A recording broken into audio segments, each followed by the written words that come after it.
आजभोलि नेपालमा बच्चाहरूले नयाँ वर्ष कसरी मनाउँदै होला? हामी सानो हुँदाखेरि चाहिँ बजार गइन्थ्यो र हिरो हिरोइनहरूको पोस्टर, फिल्महरूको पोस्टर किनेर ल्याइन्थ्यो, सानो ठुलो। अनि त्यो पोस्टरको पछाडि चाहिँ पोइम लेखिन्थ्यो के, oh my dear don't be fear, I am here, happy new year भनेर लेखिन्थ्यो र त्यो खाममा हालेर भातले टाँसेर आफ्नो साथीभाइहरूलाई पठाइन्थ्यो। अनि त्यो साथीभाइहरूले त्यो पोस्टर राखेर उनीहरूले अर्को पोस्टर त्यही खाममा हालेर रिटर्न गर्थ्यो।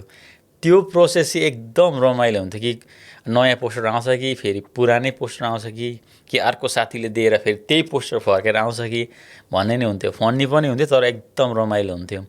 जनवरी 1मा त अफकोर्स पिकनिक खान गइन्थ्यो, तर यो नेपाली नयाँ वर्ष चाहिँ एकदम स्पेसल हुन्थ्यो। आजभोलि त अब नयाँ वर्ष आउँछ तर सम्झना र नोस्टाल्जिया मात्रै लिएर आउँछ। यही सन्दर्भमा सबै नेपाली दाजुभाइ दिदीबहिनीहरूलाई नयाँ वर्ष 2083 सालको हार्दिक मङ्गलमय शुभकामना दिन चाहन्छु र आशा छ यो नयाँ वर्षले नयाँ उमङ्ग, नयाँ खुसियाली तपाईँ र तपाईँको परिवारमा लिएर आउनेछ। र यो गफकाफ अनफिल्टर विथ सुदेश गुरुङको तर्फबाट तपाईँहरूलाई फेरि पनि ह्याप्पी नेपाली न्यू इयर।